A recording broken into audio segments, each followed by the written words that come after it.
club. Yeah, are they handing out? A little early in the day for me, but goes good with the sandwich. I guess we're getting cut off now, aren't we? Huh? Yeah. Probably.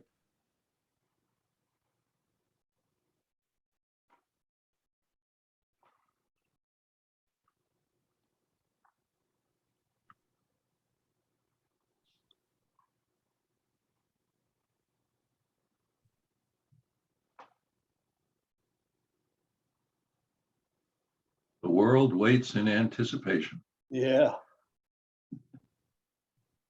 I wonder.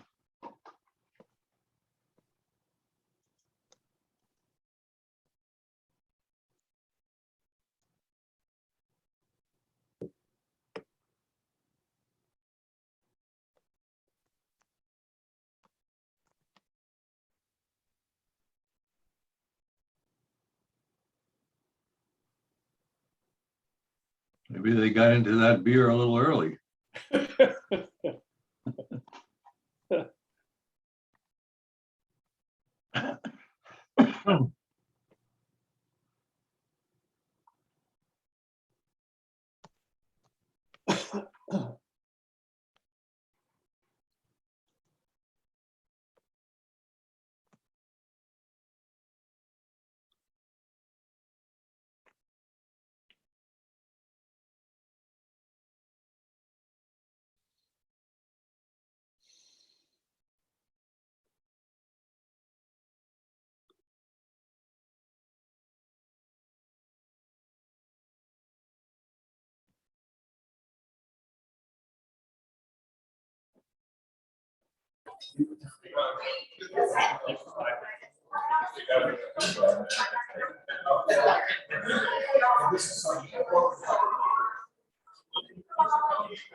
Just checking on you.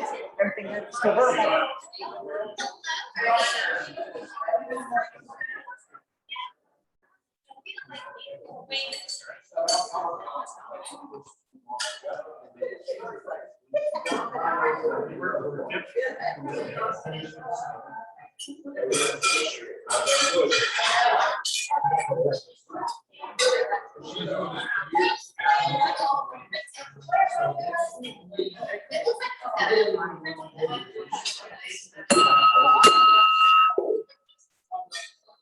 Misfired on the first one there.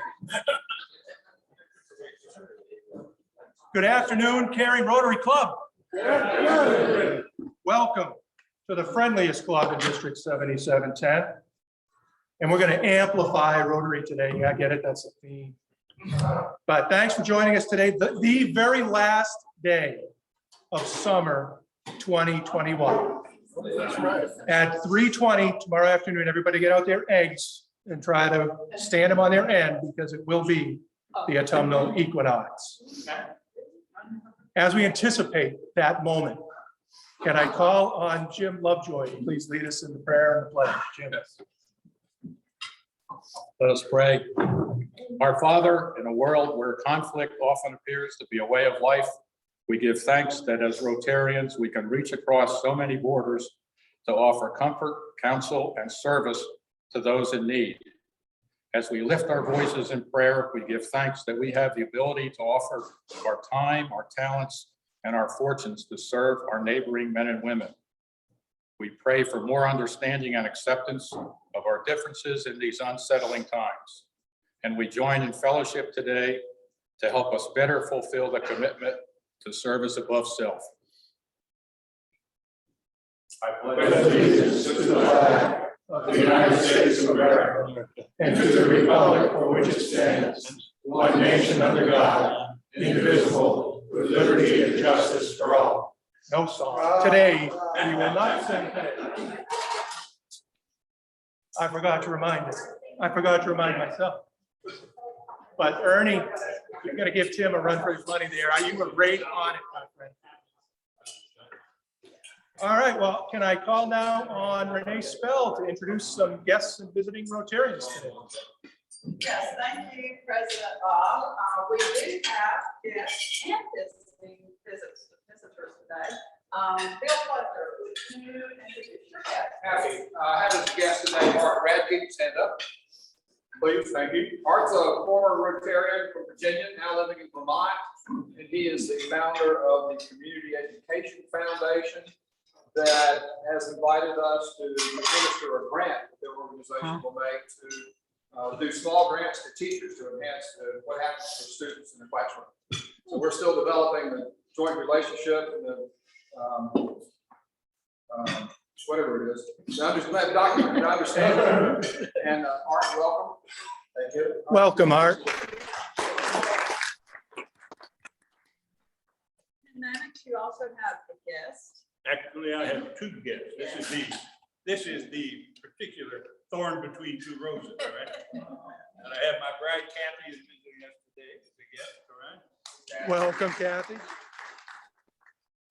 This young lady over here, we go back a long way together, right? This is Mitzi Ellis.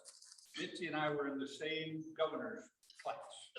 So we went through 2 years of training together, and then we were both governors in 06, 07, and Mitzi's district was down around Greensboro kind of area. Yeah. She and her husband recently had moved back to this kind of area, and I got this telephone call a while back. Said, you don't remember who I am, but here I am. But Mitzi, former district governor, past district governor, Mitzi Ellis. Thank you. Welcome, Mitzi. Any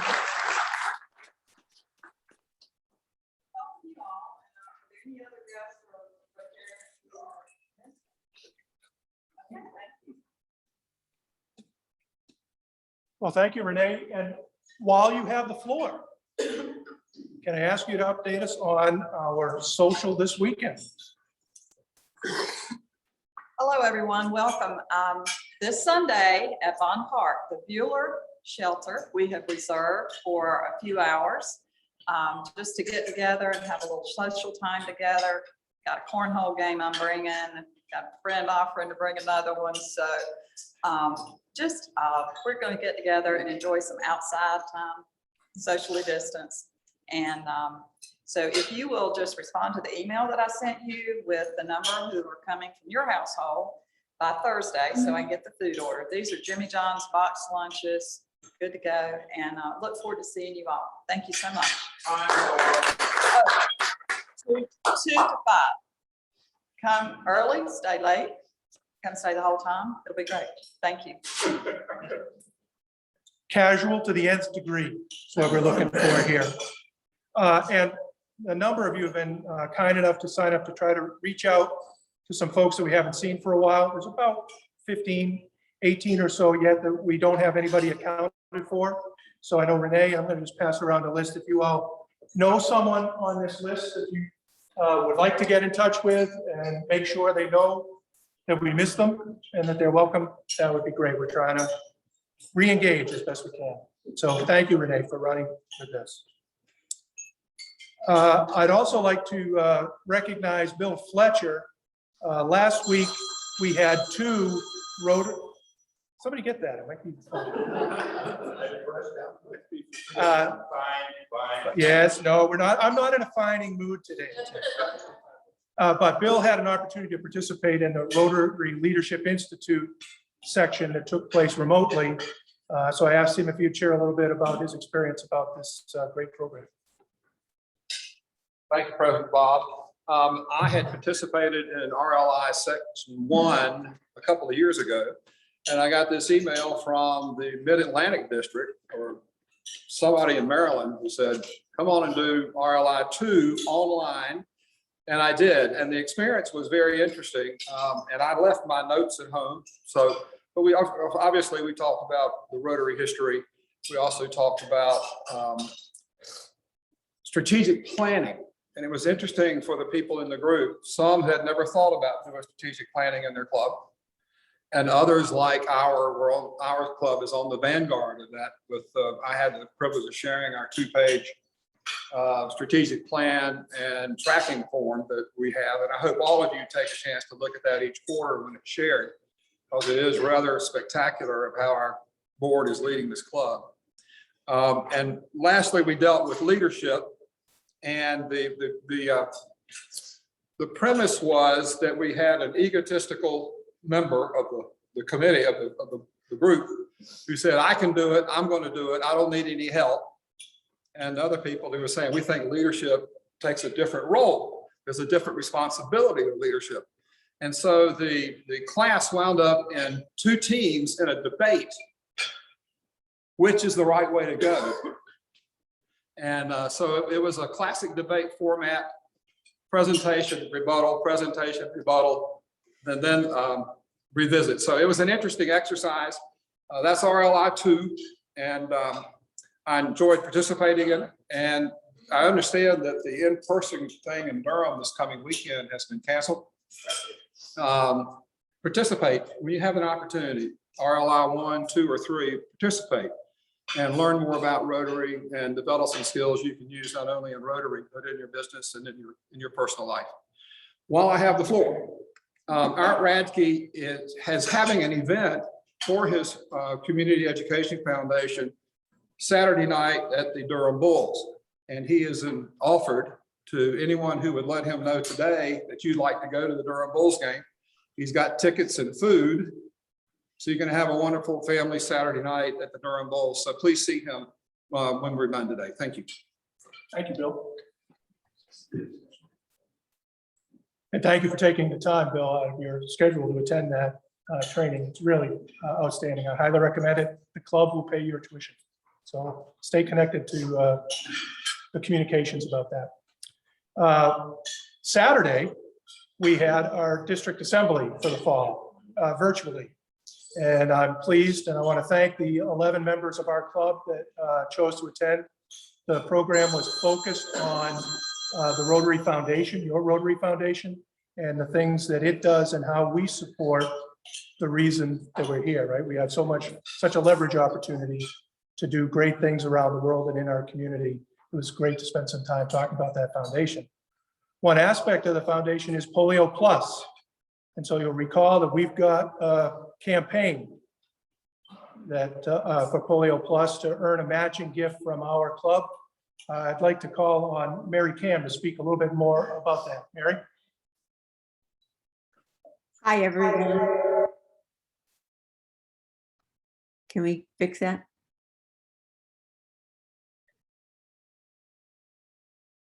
Can you hear me? Okay, great. So I just want to say thank you, Bob, for letting me bring this again forward to the club. We have a goal of where we are trying to get 10 members to sign up on Rotary Direct, $10 a month to become Polio Plus Society members. And that will be then the $1,000 match we're trying to get from the club to do that. So I understand there are 2 people, so we need 8 more. And if you could please just give your names to Bob after the meeting, and then I will go ahead and contact you or talk to you about how to get up on Rotary Direct. It's a great way. I do that through $85 a month for a Paul Harris Society member, and I am going to be signing up for my Polio Plus Society. Again, it would be great. We have a speaker, past District Governor Randy Lickey, that is coming to speak to the club on October 18th. And he's going to be speaking on the exciting news in polio. And I think it would be great if we could announce at that time that we have had X number of people sign up for to give $10 a month to Polio Plus, and then also talk about the check of $1,000 so that we can then make that announcement while he's here. I think it would be great to make that announcement, share it with him so he can share our good works as he goes and visits other clubs.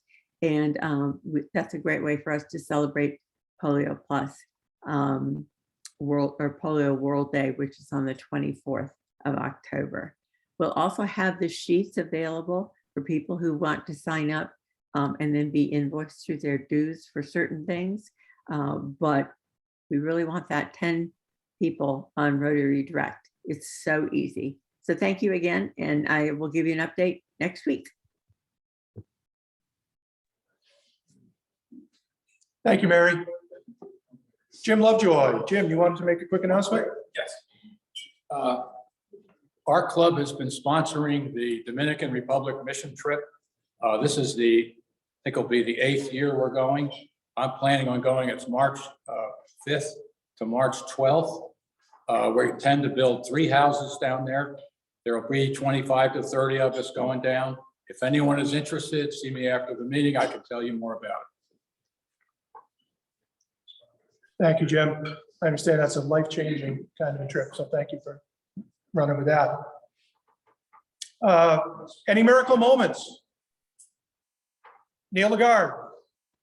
Yes, just figured you would say give the announcement this Sunday. Unfortunately, I will not be attending the event at Bond Park. Lori and I will be at the beach celebrating our 40th anniversary.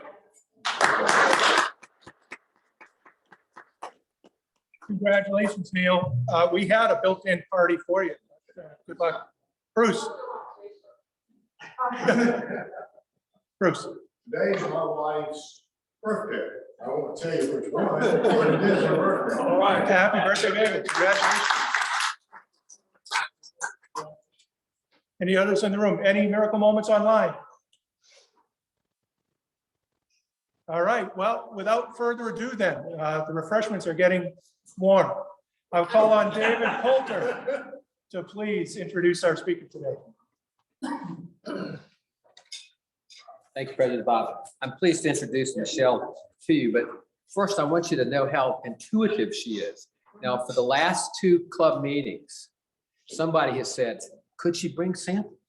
And lo and behold, here she is with samples. It's just remarkable. I don't know how she learned that, but she certainly did. So Michelle is a co-owner and founder of the Bombshell Beer Company in Holly Springs, and she manages the Bombshell self-distribution sales team and is responsible for the growth planning, capital sourcing, and management. She holds an MBA from Kennesaw State University and a BS degree from the University of Southern Maine. Prior to founding Bombshell in 2012, she spent more than 20 years in the pharmaceutical and medical equipment industries in various roles at Mylan Laboratories, AstraZeneca, and Siemens Healthcare, including positions as sales representative, corporate trainer, regional manager, and business director. In 2010, Michelle began to home brew with her friend Ellen Joyner. Their love of craft beer, coupled with entrepreneurial spirit, led them to the founding of Bombshell Beer. So please welcome Michelle. Thank you.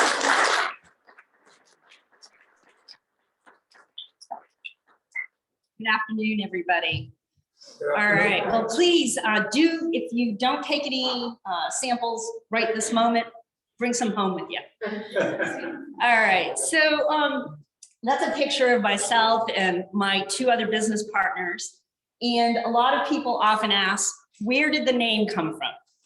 Well, there are many definitions to the word bombshell, and one of them is an unexpected surprise. You may be more commonly aware of, it's a bombshell's a sexy woman, or it's a, an artillery device. But we chose the word bombshell to represent to us the fact that when we started this business, we couldn't find but a handful of breweries throughout the country that were 100% women-owned. And that was very shocking to us. So we wanted to change that because we enjoyed beer a lot, and we thought more women should become involved in beer, in brewing, and that was basically the inspiration behind the name Bombshell. And there is one other small caveat to the name. My business partner, Ellen, and I, if you can flip to the second slide here, the next one, we were golfers, and that was a picture of a long time ago. Owning your own business is often like a presidency. You either get a lot of gray hair, wrinkles, or you gain a lot of weight. And for me, it's kind of been all three, unfortunately. But the early days, Ellen and I were golfers. And we used to come off the golf course and our friends would say, oh, here come the blonde bombshells. So that was another name that kind of stuck with us when we started looking at what are we going to name our business. So myself, Ellen and Jackie, and we are, when we founded Bombshell, we were North Carolina's first 100% women-owned microbrewery. And unfortunately, we are still the only 100% women-owned microbrewery. There are a number of breweries that are majority women-owned, but not 100%. So hopefully that will change. We don't want to be in that company. So 2010, we started formulating, let's start a brewery. We did a lot of research. We would have parties. We would serve our home brew under kind of like a panel of people or a number of bottles out there that were not labeled, and you had to pick what your favorite beer was. We actually would take some of the national brands and put them in unmarked bottles and have people evaluate national brands against our beer. And many times we actually won. So we thought that was kind of impressive, but that was kind of the stories around the early days. And we said, hey, we're onto something here. So let's keep pushing forward. So we pushed forth, and all three of our business owners live in Holly Springs, and we started looking for a location, and we happened to across this building that is in a little industrial park just north of Town Hall in the growing town of Holly Springs. This is at 120 Quantum Drive in Holly Springs. We found this building, and it was a shell, and we said, hey, it's January of 2013. We're gonna open in midsummer. We've got this down. We've been sourcing our equipment. We've got all this stuff going on. So, we started doing demolition and construction and all this other stuff, and just, we had a lot of work to do. And we kept doing it, and we weren't in the brewing business. We were actually in the construction business. And with any project, it always takes you a lot longer than you expected. And I feel bad for anybody that's trying to do anything right now with supply chain constraints. But it was trying. But finally, we got our equipment, we moved it in, we uprighted it. And then when did we actually finally open? Now, we took possession of our building in January of 2013, January 4th of 2014. So it was a year process, and there were some really challenging things. When we started building out, we were really kind of at the forefront of the craft beer brewing expansion in North Carolina.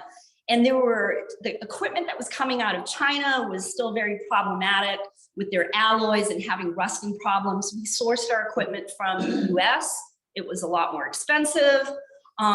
We had some issues with just some of our process equipment, our steam generation, plumbing that we had, and sourcing. We got one estimate that came in at $15,000. We had one estimate that came in at $75,000. We had one estimate that came in at $30,000. So that's a really big variance.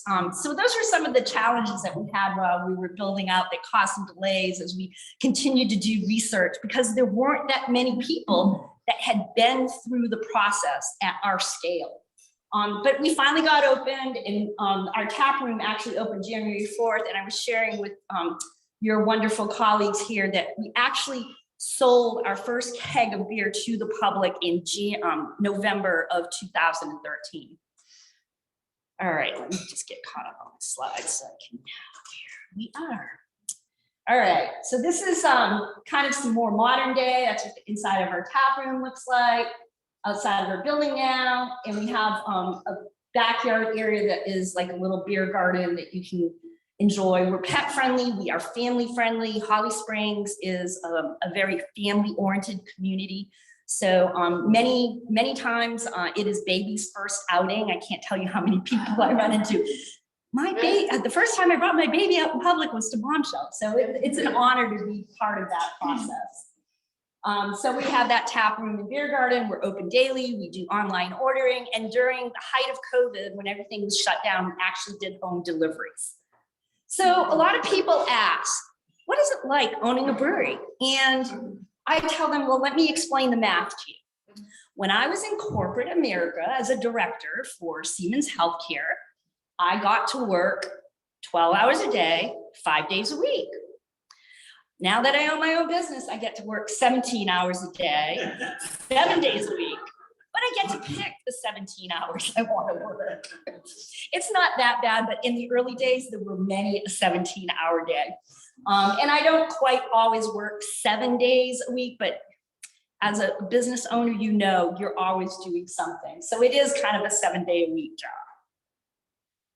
So what does a good day at work look like? Well, a good day at work looks like, one of your employees accomplishes something that they haven't before.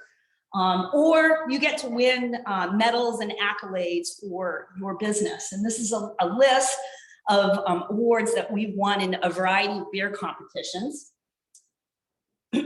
One of the biggest ones was in 2019, we won a Great American Beer Festival medal, a bronze medal for our Lady in Red bourbon barrel aged beer. And this is, when you think about barrel aged beer, there's some big hitters that are playing in that.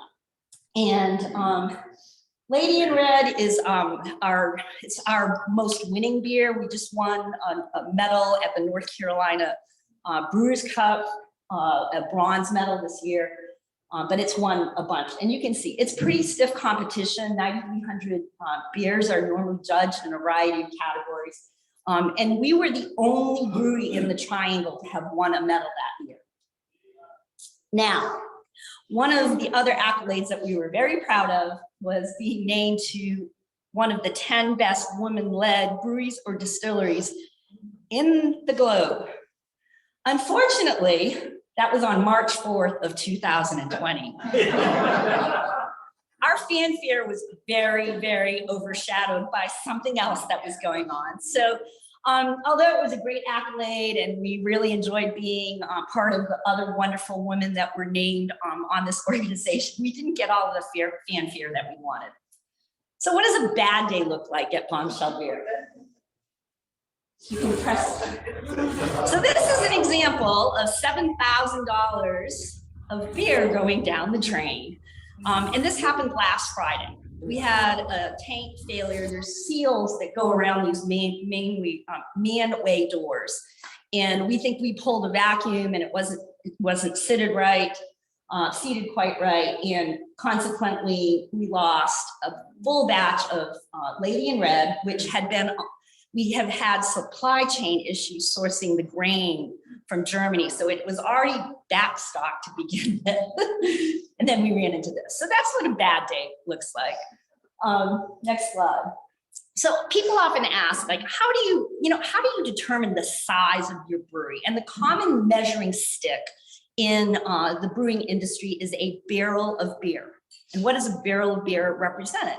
It represents 31 gallons. So oftentimes when you go out to a party or what have you, you're either going to see what's called a half barrel, so that's 15.5 gallons, or a sixtel, which is 5.16 gallons of beer.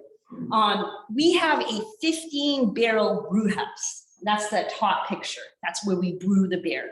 But what size brewery you ultimately become is a factor of your brew house size and how many batches of beer you can brew in a given day, as well as your fermentation size. And the fermenters are the second picture. Those are the conical shaped tanks, and also the one that you saw that failed in the slide before. So those are kind of the main components that determine how much beer you can produce in a given year, as well as the styles of beer that you do. If you produce primarily ales, they take about 2 weeks for fermentation from the time that you begin with your raw ingredients and brew to the final packaged product. But if you're brewing lager styles, depending on how you brew that lager, it can be 3 to 5 weeks on a normal basis. So ales take less time in tank residency, so you can get more asset turns and produce more beer if you're doing more ales during a given year. What does, how do we go about determining if you're a microbrewery or a brew pub or you're a regional craft brewery? And here's some statistics. We're considered a microbrewery. Brew pubs are considered restaurants that serve food. But basically anything is considered a microbrewery if you're doing 15,000 barrels of beer or less. What's the overall beer market look like? So this is 2020 stats. One of the things I want to show here is that there was a 22% dollar sales loss in 2020, and that was primarily in draft beer because we all know bars and restaurants were closed, and most of us in the brewing industry had a very difficult time in 2020 with the onset of COVID. Basically, our draft business went to zero overnight because bars and restaurants stopped buying draft beer. On the flip side of that, packaged beer increased about 25% for us in sales in 2020. We were very fortunate. We kind of have a just-in-time inventory. We have quick inventory turns, and we were able to shift draft beer production over to package production fairly quickly so that we could pivot and best manage our business through COVID. And we have our own canning line, and that was very instrumental to getting beer in the hands of the consumers in a format that was congruent to the COVID stuff. Craft has 12.3% share. And then, so you can see the big macro breweries like the, AB InBevs, we call them the evil empire, sorry. About 70% share, and then imports make up that other component. So next slide. But why did craft beer really kind of take off in North Carolina, other than thousands of people moving here from other states? It really, something called Pop the Cap fueled it, and that allowed beer that was higher in alcohol by volume of 6% to be sold. So prior to that, you couldn't produce beer that was higher in alcohol content than 6%. And in 2005, that changed. And that really was the impetus that kind of set the stage for, craft breweries being able to manufacture products that consumers wanted and be competitive with the rest of the market. So what does North Carolina look like? This is 2019 data. But there haven't been that many closures, but there also haven't been that many openings. For a while there, we used to say, how many breweries are in North Carolina? Well, today's another day and probably 10 opened yesterday, but that speed has slowed down significantly. 359 craft breweries in 2019. We rank about, I think, 18th for per capita. Where I grew up in Maine, actually has, I think they're number 3 for per capita breweries. There's nothing else to do in Maine but drinks. But you can see there is a pretty big economic impact that breweries bring to the state of North Carolina, about $2.8 billion. And we produce about 912 barrels of beer. Now, in that number's a little bit skewed because the likes of Sierra Nevada and New Belgium are calculated in that. All right, so it'll make more sense when I show you. I think it's the next slide. So everybody wants to know, like, well, where does Bombshell fall out? Where do you rank? This is from the Triangle Business Journal, 2019. This is breweries that responded to their survey. So if there's a name missing on here that you think is a larger brewery that should be on here and they're not, they didn't respond. So you can see in the Triangle, we ranked number 11 in 2019, and we produced about 2,400 barrels of beer in our little brewery.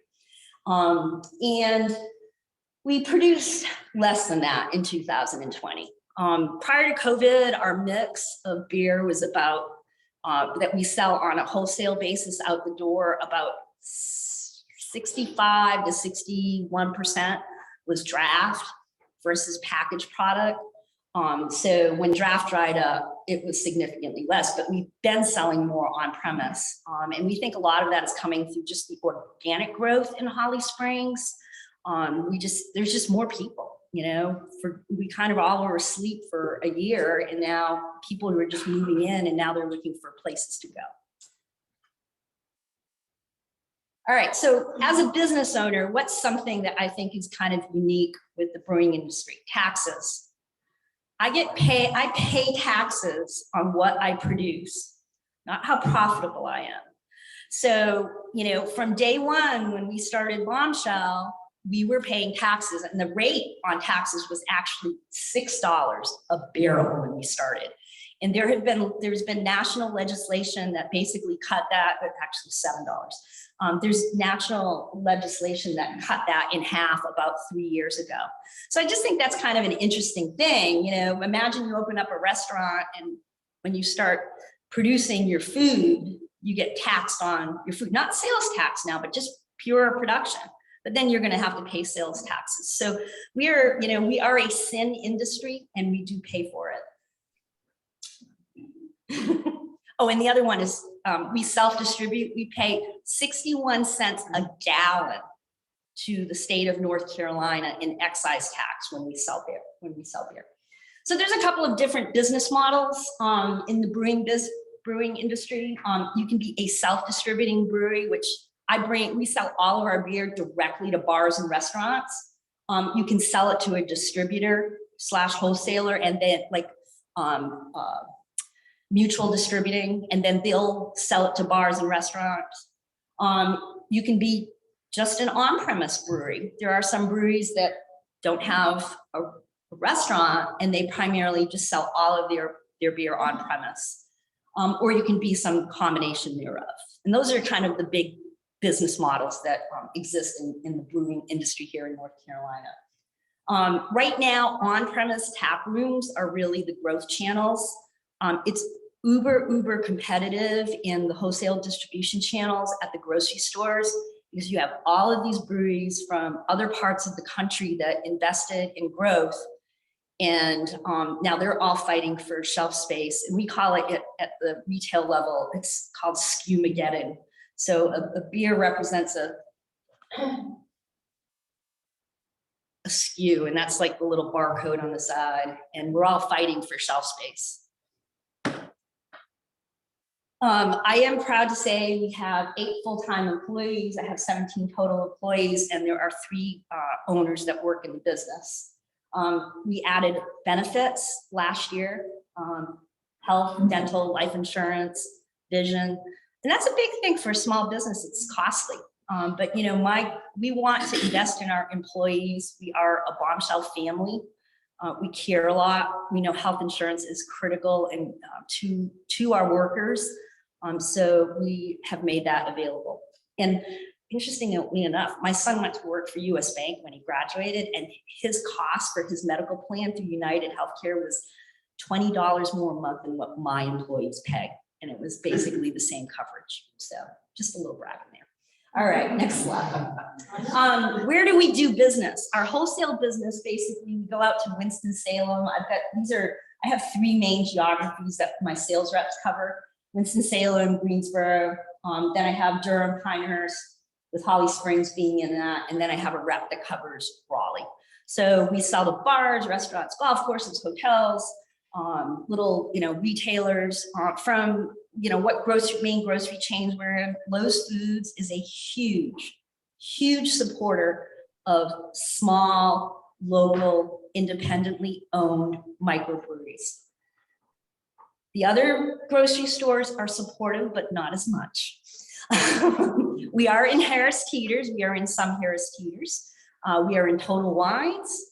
We are in most Whole Foods.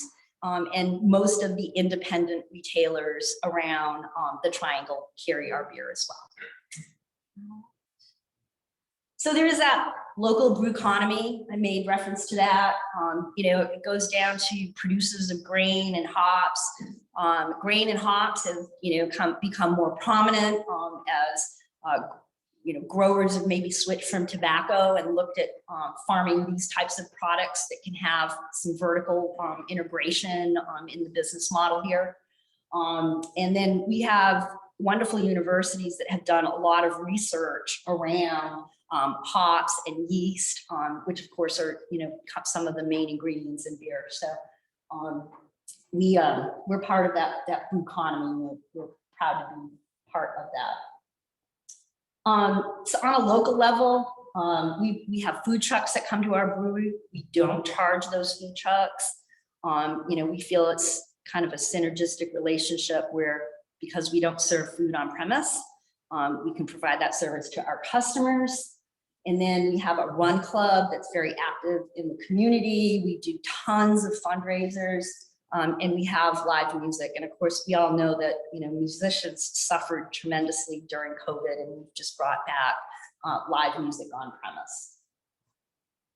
So we're rooted in the community. That was part of one of the reasons, when we looked at where do we want to locate our business. I had been a resident of Holly Springs for close to almost 10 years, Ellen about the same, and Jackie a little bit longer than that. We wanted to be in Holly Springs because we wanted to give back. When I worked for corporate America, there were a lot of philanthropic things that we did, but it was usually at a very national level.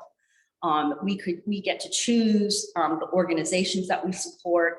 Prior to COVID, we would do a fundraiser on usually the first and the second Fridays of the month, where we would give anywhere from 10 to 15% back to the charity that was raising money. And that was just from our sales. They would also have raffles, silent auctions. One day I think we raised close to $15,000 for an organization. So that's something for me, like, why do I do that? Why do I stay in this business? Because I feel very moved when I'm part of that type of an event, much like you all are as Rotarians, giving back to the community around you. And we do tons of in-kind donations. Every week we give a couple of baskets or gift certificates or what have you to a local fundraiser or something of that nature. I am part of an organization called the Pink Boots Society, which is specifically, their goal is to advance education and empower women in brewing. It's a great organization. We help fund scholarships. Some of the beer that we produce at certain points of the year, we give a percentage of that back to the Pink Boots Society. So, what can you do to help the brew economy and support local businesses? Choose local craft beer, whether it's mine or one of the other breweries that you saw on the list of Triangle breweries. Find one that you like, go to their tap room, enjoy a few beers with friends, and raise a glass to supporting our local economy. Thank you so much.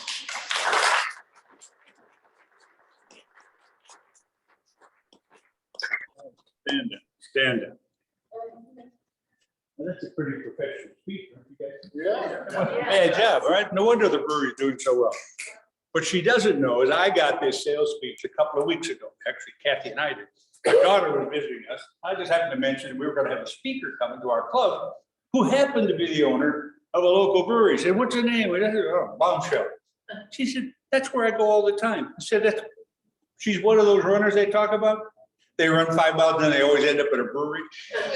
They happen to end up in Holly Springs more often than not, and in her brewery. So I said, "I already heard about you guys. You don't have to give me the sales pitch." Now, for you, normally when we have a speaker, we charge about $100 for these cards. They're designed by one of our members, all right? An original member of this club. These are all sketches of different locations, primarily in Cary. Jerry Miller is a member of our club. He does these. We're, instead of charging you $100, we're probably going to take all the beer before you leave today, and we'll call it even. Is that fair? Everybody like that? Thank you so much. Excellent job. Thank you. It's a Excellent pleasure. Have a great day.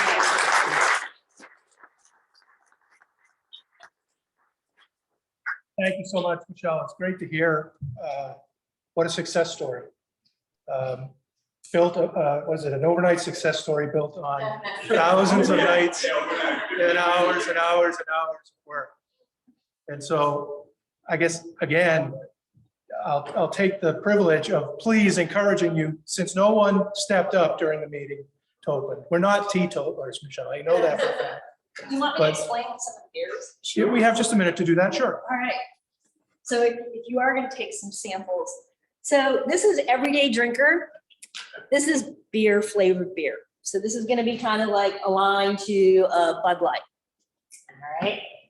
We have our Oktoberfest, which is a Marzen. This is gonna be very malty, some caramel tones to it, just a little bit of hot bite. This is our Blueberry Hipster. This is a very popular summer beer. It is not sweet and cloying. It has blueberry flavoring, but the base beer on it is an American wheat ale, so it's pretty light. Header hops. This is a big, brash, West Coast style IPA. If you like bitter beers, this is your beer to have. This has been kind of one of our most popular beers for a while. There's a beer over there. I'm gonna walk over there and I'll explain that to you.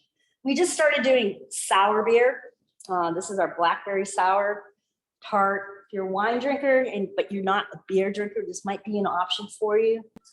It's gonna have some pucker factor to it, but it's very delicious. This is Grounded Intentions. This is a coffee blonde ale that we actually do a couple of things with this beer. There's a little QR code on the side here. We infuse this beer with coffee that comes from a local roaster. And we're giving us a small portion of proceeds from the sale of this beer back to organizations that help support fair trade coffee practices or coffee practices that are supportive of women that harvest coffee. Cafe Feminino is an organization that does that. It's a very fraught with exploitation industry, and we wanted to do something about that. Our most popular beer right now is this one. This is Wild Juice Chase Hazy IPA, and this is a hazy IPA or kind of a New England style IPA. It's hoppy but not bitter. It's got a lot of flavor to it.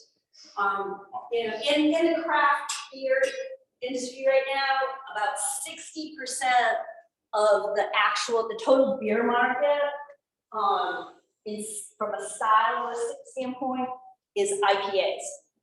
So IPAs are kind of the benchmark per se as far as what's going to sell. Enjoy. Thank you. Sounds like a one of each sale. Thank you again, Michelle, for your generosity. Neil stole my thunder about his anniversary. Happy anniversary to you and Lori, Neil. Also want to recognize Eric and Andrea Schmidt, who will celebrate their anniversary on the 23rd, which I think is Thursday. So if you see Eric, wish him a happy birthday, happy anniversary. Next week's program will be All on the Line, North Carolina. It's our program around redistricting and citizen activism in the context of the legislature redrawing voting lines. The meal next week will be, this is a bet, black and grouper over jasmine rice and vegetables. That would be great if it turns out to be.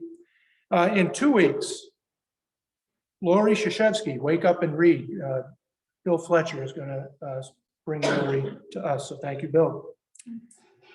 So with that, I want to thank all of our visitors, Mitzi, Kathy, Art, Michelle. Thank you so much for visiting with us today. We're thrilled to have you with us. And you all happen to know how great Rotary is. And so we're honored to have and humbled to have you with us today. Please come back anytime that you'd like. So I'd ask Camille Hedrick, will you please lead us out on the four-way test? Please join me in reciting the four-way test and please say and do first. Is it the truth? Will it build goodwill and better friendships? Will it be beneficial to all concerned?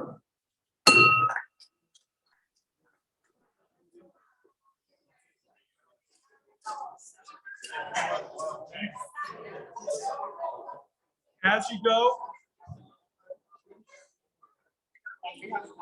Uh-oh, go.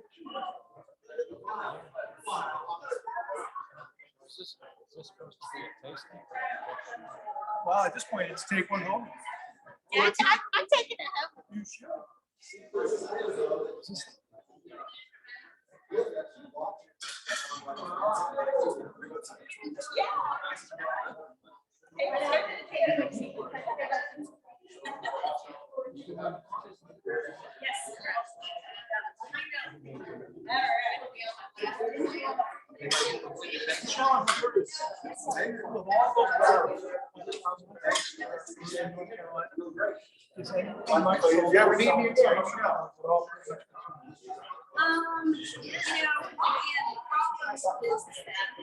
Sierra Nevada, New Belgium, number and a lot of big parts. Yeah, we did. This way, so that they can show.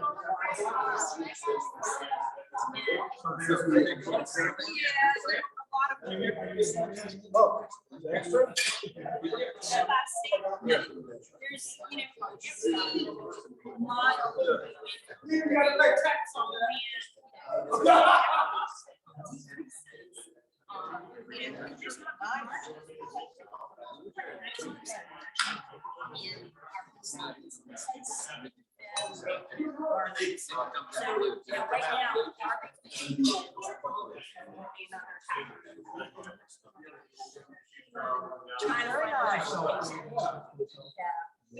We wanted to come into Cary. That's look at that.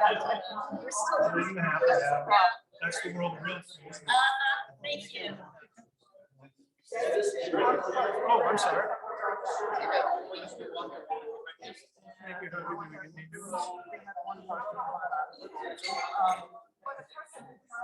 I start the road.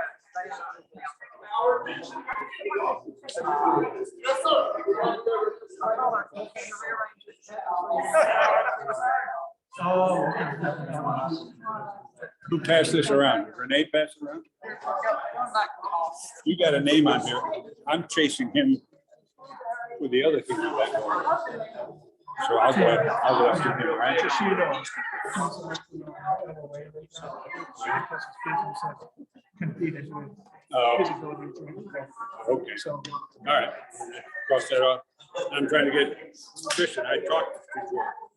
He gave us the points, but he also said he's going to do his best to get back. He's been remiss. Well, So he's been really generous. you were one of the ones. Nobody's turned me down. You had Bob Griffin. Oh, yeah. Who put this together? The list? Yeah. For you, Pastor. Is that your pen? No. Oh, no, you- Now, I've lost enough. Now I mean. Too sweet.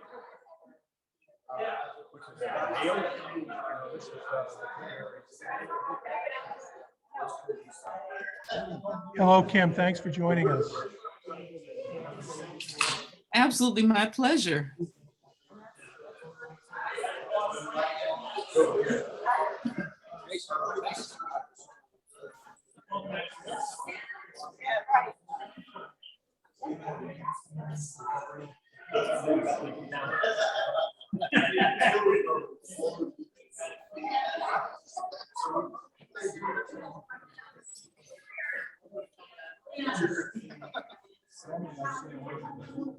Good job, good job.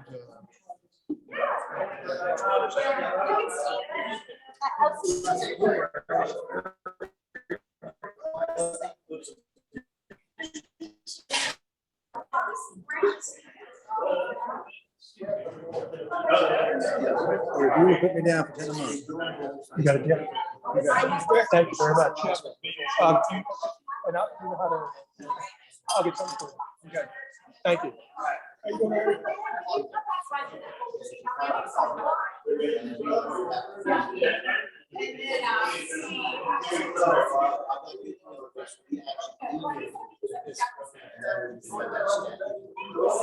never had this many people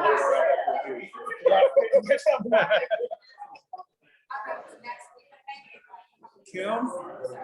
Yeah. Hi, we gotta clear our room out here. We'll be right with you. Okay. Yes.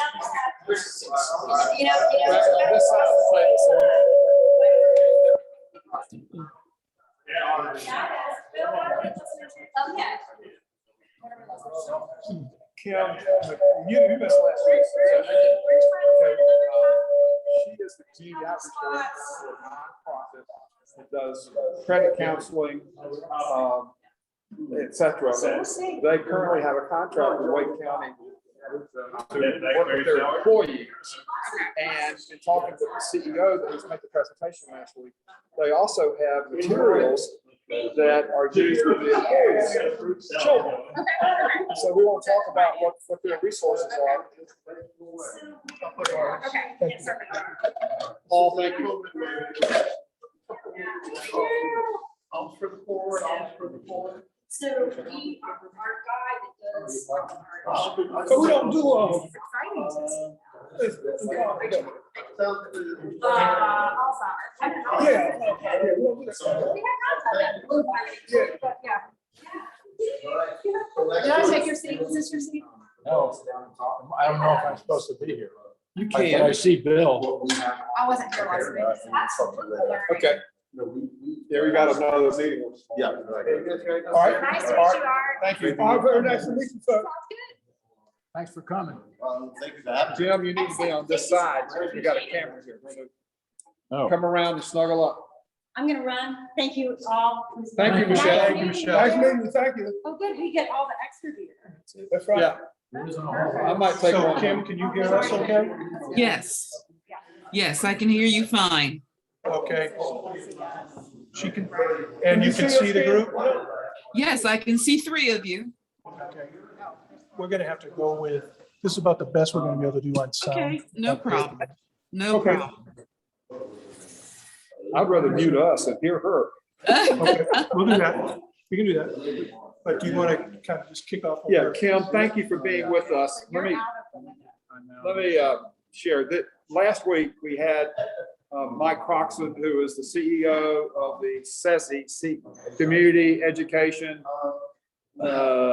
Services Incorporated. Services Inc., which is a nonprofit focused on financial literacy and helping people make better decisions financially. They have a contract with Wake County to work with their employees. And one of the things they do while working with their employees on their financial skills is they also have programs for their children of employees. And so that's what prompted me to call and say, in fact, Mike offered the curriculum, and what we don't know is what resources that Kim has. She's the community outreach director for CESI. And she's agreed to meet with us today to tell us about what she does and what resources might be available for our research in terms of how can we impact financial literacy in the youth world. Is there something we can do to leverage financial smarts for younger people? Absolutely, that is what we do. And we are very passionate because we know that financially healthy individuals mean financially healthy families, neighborhoods, communities. And so the ripple can go far and wide. And yes, we do. I've been teaching, about 2 years, Wake County employees. And excuse me, in addition, we do all kinds of things. We partnership with UNC Health, also with Habitat for Humanity, Orange County, anyone who needs financial literacy, we just kind of come in and we do what we need to do. We also do custom curriculum for any of our partners. And starting next month, which we're really excited about, we are partnered with World Relief, and we will start helping Afghan refugees and immigrants understand money, understand banking. I mean, everything is so new to them, and the interpreters are in place. The curriculum is almost in place. We are really excited about that. But the issue is everyone needs to understand money. I mean, that's just the simple thing. And it is crazy that we needed to live. You need it from the day you're born to the day you leave, but it's the thing we talk least about, particularly to children. And so we do have curriculum. We are presently, we use the FDIC curriculum, And there's a good one from CFPB, Community, Financial Services, federal government services, and we also custom make some of our own depending on the need. Personally, I absolutely love, we have also taught, if you're familiar with junior achievement, this is the thing that sparked me. I've been teaching junior achievement for about 3.5 years. And there wasn't much need for us to teach children before, as there is now since the pandemic. But what I found is in teaching all over, I've been as far as Durham, Wendell, all around the area, as well as Raleigh. And children just need this education. And it's across the board socioeconomically. I've taught kids not too far from where I live. It's a very advantaged school, very advantaged. And I asked the kids, the third graders, I said, who's traveled outside of the US? The entire class hand went up. Poland, Europe, skiing in the Alps, here and there. But not one of those children could give me money back in dimes and quarters. They had no clue about dollar bills, how much they were worth, because everything was plastic. I went to a Title I school where parents are largely unbanked. Not only could these third graders tell me every bit about money, they could calculate sales tax in their head, give the change, and know how much change they should get back. And so it really is, and when I say that it's important to pinpoint the need of the audience or the class I'll be in front, it's more than just first grade, second grade, third grade. We also have to know the relationship with money. We have to know, and this is something we've just developed since the pandemic, is money trauma. And a lot of kids have experienced it with food insecurity, lack of laundry services, things like that. And that imprints on them, that preaches to them, that teaches to them. And so are we coming in, helping them unlearn to relearn? Are we working with the family? Are we working with individual families? And so the landscape is huge. And so we want to make sure we are bringing absolutely the best to what you need. And so I love it that, in the email that Bill sent, it said that you were exploring options to impact students and guide them toward choices. And so it is important for kids to know they do have choices. They may not be in charge of the money, but we can build things in them now that can help them. And I've seen that. I recently did a curriculum, a module. I pre-recorded it, and it was for pre-college students who are rising seniors, and they'll be doing college soon. It was for them and their families because things have changed so much. 5 years ago, we weren't teaching about cash apps, but we have to.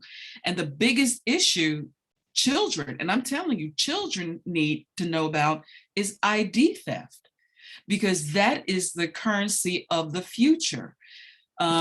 As you know, we've taught Wake County and so many jobs now, to work in the TSA, yes, at the airport, to become a firefighter, to become a police officer, you have to have a good credit score.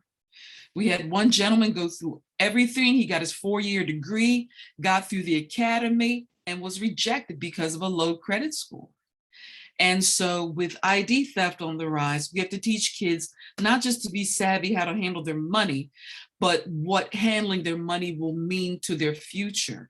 It really has to be relevant. We have to tie money to ID, money to your card, money to savings, money to keeping the utilities on.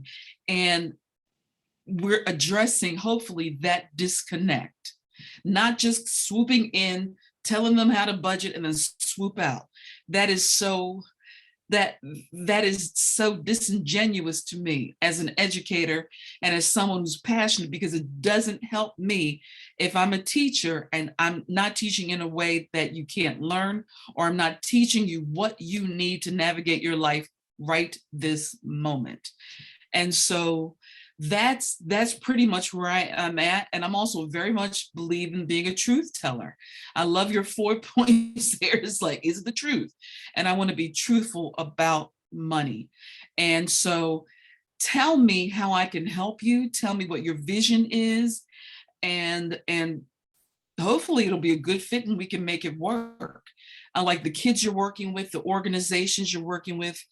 Tell me what they need, what you're seeing in the shifting landscape, because money has changed since the pandemic. And so I'm here to listen and also to give you any insight that I might have. I'm sorry, you're muted.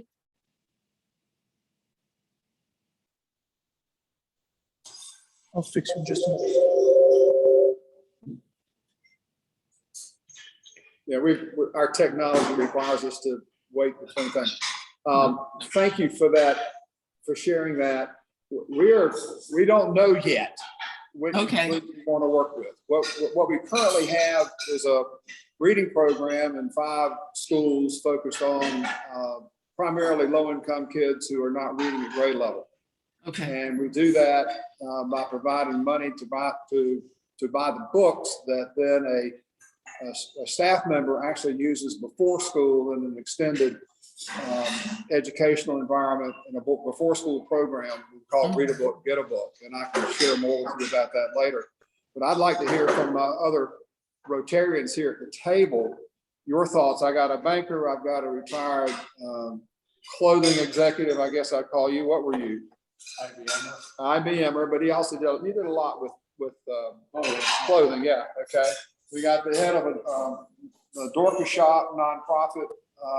Also deals in clothing. Ministry here. And then a financial guy here, Dr. Bob Griffin. And so let me hear from you folks. What would you like to tell Kim? What ideas do you have about how where we might stick our toe in the water relative to financial understanding money, I think is the term she used. Understanding money as we consider how we might impact the whole issue of economic mobility. Is there any literature of like understanding money, a book at some grade level that could be incorporated into another class, just as a 1 week part of a total curriculum? Anything like that? Yeah, absolutely.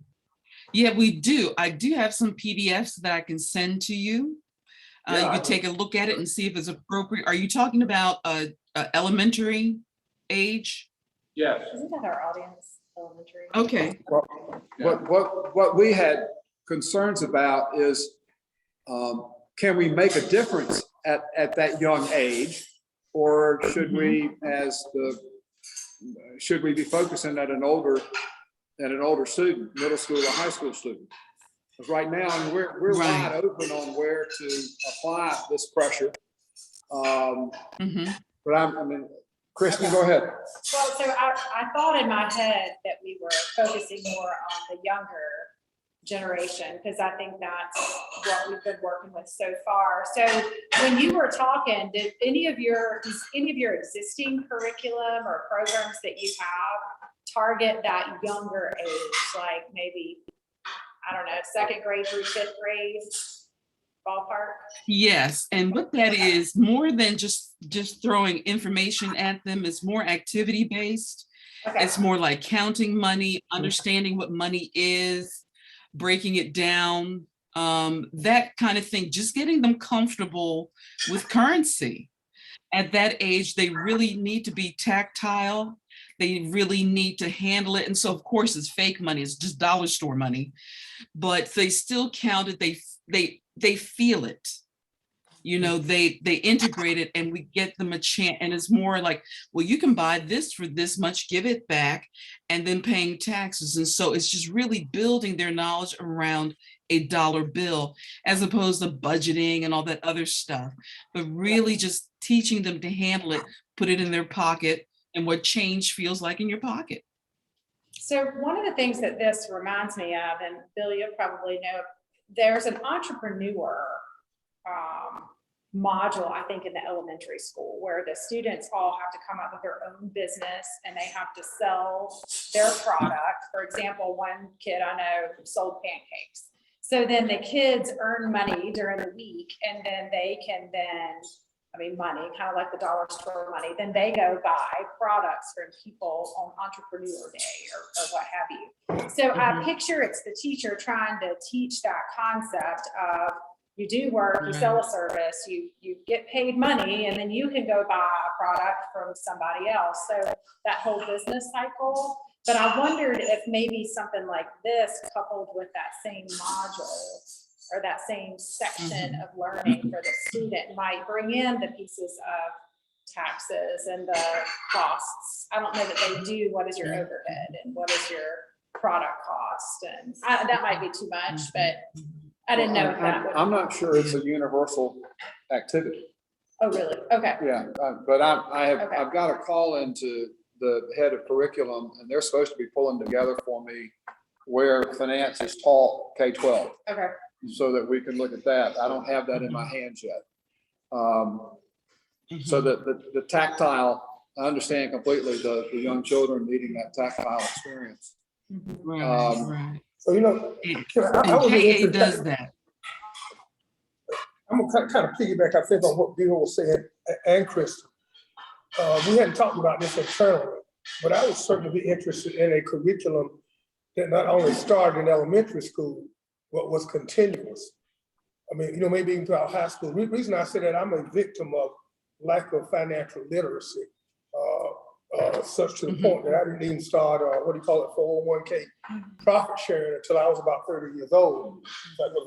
Nobody told you? Nobody told me. Right. My parents would sit around the dinner table and talk about investments and stuff like that. So I think, and I'm not saying this is what we want to do, this is just me, that if we could really get Wake County schools, and Bill's heard me say this before, to somehow have a recognized official financial literacy curriculum that a kid can start on in elementary school. And maybe it's not every grade, maybe it's every other grade, or maybe it's one for elementary, one for junior high, and one for high school, I don't know. But something they could build on, building blocks. It sounds like you have peeled the onion to the point where you've got some root cause issues that you're dealing with. Right. The lack of the sense of money. What is money? How do you make a dollar, etc.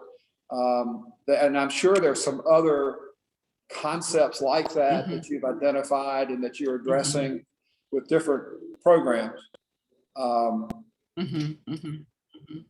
So maybe that's the building block.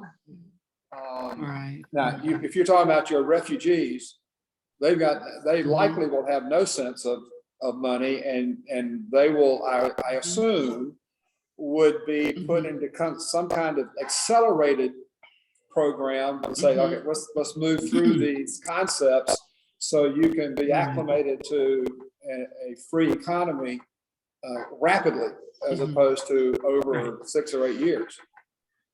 Exactly. That's exactly what needs to happen. And if I can be just completely transparent, junior achievement is the best curriculum I've ever seen for money. As far as kids go, I would love to see, it's sporadic, as far as schools go, because, people need volunteers and things like that. And just the last year and a half has been an anomaly. We don't know where schools are open, they're closed, open or closed. And so they teaching 1 through 5, I've taught it. I've taught this curriculum many, many times. But you have to do it under the auspices of junior achievement. There's no need to reinvent the wheel because they do it well, if I'm really, really honest. As the kids get older, I think that other resources like us, we do that maybe a little bit better because we really deal with real world events. We're a little more fleet of foot. We are a little bit easier for us to pivot to delve into things, like I said, about ID theft and how your scores, your credit scores and reports, how they impact you at a young age. And so how to set yourself up in the future. What is a 401k? What is a Roth IRA? You know, what is investing? And just kind of staying on top of things like that. I think that is where we would probably be more impactful. Okay, so JA kids that are is 1-5? 1-5, 1 through 6. 1 through 6? 1 through, yeah, 1 through K, actually K through 6. They do it. They Okay. do it so well. And they're always looking for volunteers. And so I do know the director for Eastern North Carolina. And so maybe some Rotarians could volunteer for JA and really get their foot in the door and be impactful. I don't know if you're just concentrating on Wake County, but they are in every county of our state, but Wake might be the best place to begin. And it is well done. I have to say, it is very well done. Who is the director? Her name is Jerry Brodman, and can get you her information. That's GERRYBRODMAN. Okay, please send that. And I believe her.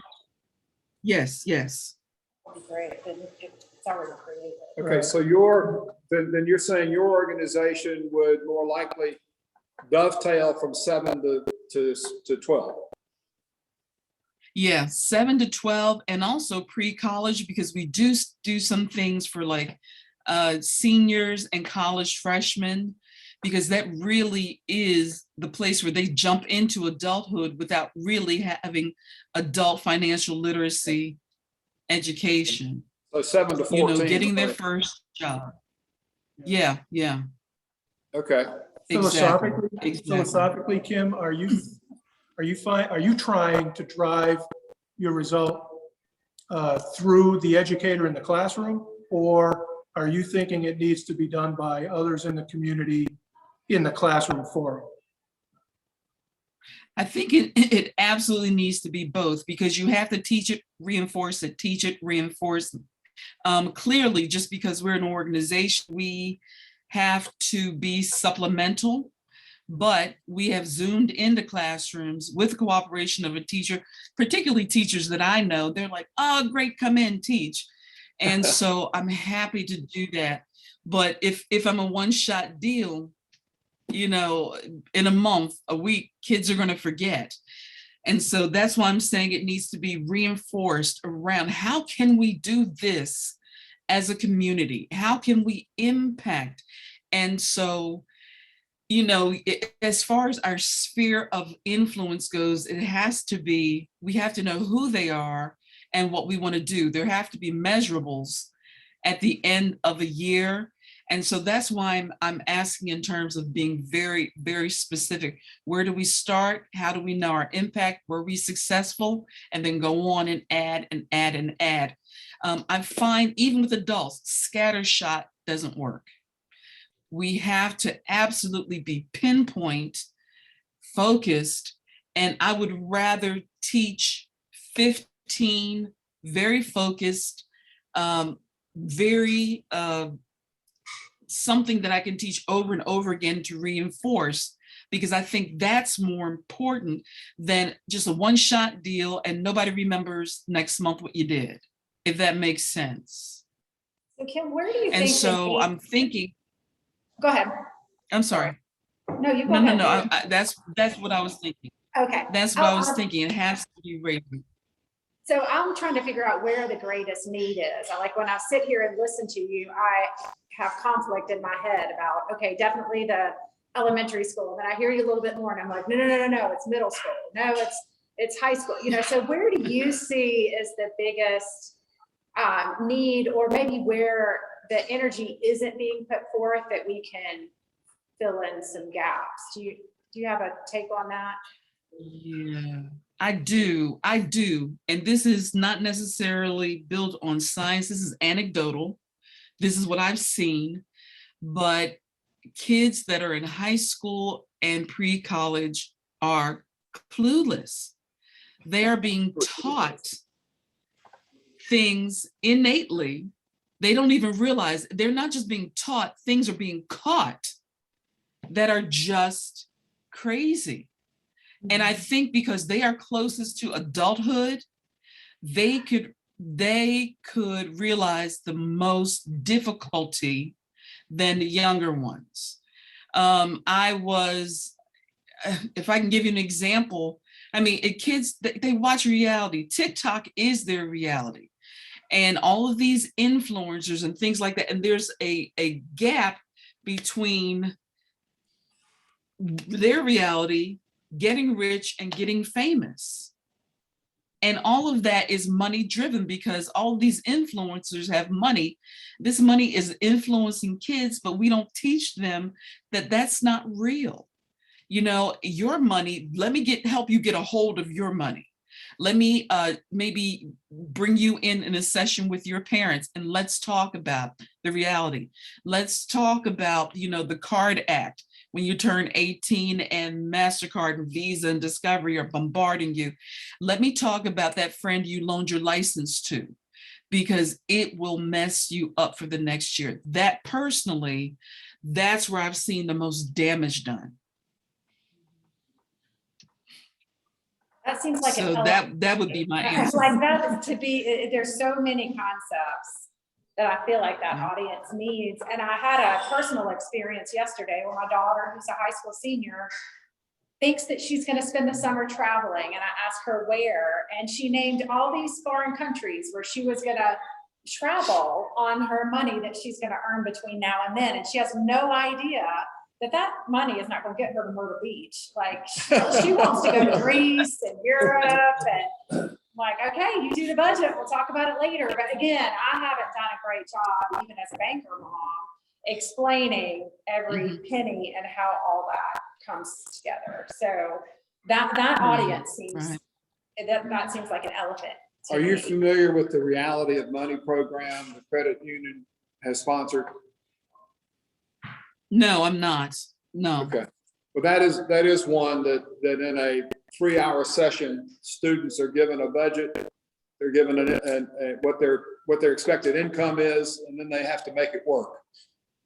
And I have not participated in it, but I've heard rave reviews about how that 1 3-hour session brings reality to the fact that you can't drive your Porsche on $150 a week. It doesn't work that way. No, it does not work that way. Real good. And the seniors have a finance section in their civics and economics class, which is where there's been a lot of conflict in the legislature about when to teach personal finance. And I hope to get the information from the school district about where things stand today. Because that's an elective, right? Like you have to choose. No, I think it's a requirement for graduation that it be in the civics or some history, some social science course. Yeah. Gosh, Kim, you're inspiring and challenging, and like Kristen said, where on earth do we go? I know it's a lot to wrap your arms around, and COVID. There's so many other. I mean, just with the shifting landscape, it's enough to drive you crazy. And so I think we just need to identify our sphere of influence, go for a really focused, push, and hopefully it'll have a ripple effect. And so that's what I'm thinking. And now I'm intrigued. I would love to sit in on this reality of money. How is that taught and by whom? So the State Employees Credit Union has the curriculum, and they once a semester for several schools in Wake County, they'll go in and we get volunteers to sort of house the booths, and the booths are things like housing and car and insurance and internet and things like that. So they have to come to each booth and essentially pay for their service during their business cycle. And so they're in the middle right now. We just had a meeting about it this morning, actually. They're trying to make it virtual because we did not offer it. We've offered it to every senior. We, as in, I'm part of a Green Hope High School group. We've offered it to every senior for the last, I don't know, 6 years or so. But last year, none of the seniors got it because they couldn't do it virtually. So we've missed a whole year of kids. And so now we're trying to get the virtual version up and running so we don't miss the fall students that take the civics class. But right now it's not, it hasn't been released to anybody yet. So it's a work in progress. And they update it probably every 3 or 4 years. The salaries in there are not 100% accurate for Wake County. They're more of a state average. So our Green Hope Cary kids think it's fake, you know, sometimes like, no, people can't live off of $25,000 a year. But at the same time, we do talk about that national average, and the cost of daycare is $500, where in Wake County, it's going to be $1,200. So everything's percentage wise appropriate based on the average. So they do their research, but they do a great job. They really do. That's the foundation. That's The State Employees Credit Union Foundation that does that. I don't know if it's the I think it is. I think it's the foundation that provides that program. But they're great. Because you envision something, and they're all volunteers. That's wonderful. I mean, and you said that's a 3-hour program. Yeah. I will say I say it's a 3-hour program. It's a full school day, but each class will come in for a class period. So a class period may be like an hour and a half. So in the morning you get 2 groups, in the afternoon you get 2 groups. So you can get all the seniors through. Gotcha. I mean, could we partner with something like that where we address very unique issues, like I said, like about ID theft, about credit scores, and they address the budgeting part? I mean, could it be like a week-long money, everything you learn about money, where parents can come in, they could engage, kids could come in, and we just bombard them with money so that it actually sticks. Right. I mean, well, and I think something like that even. I agree. Yeah, one of the things in that budgeting piece is you get to flip over a card and you either have good credit or you've got bad credit. And then you have to deal with life in either of those circumstances.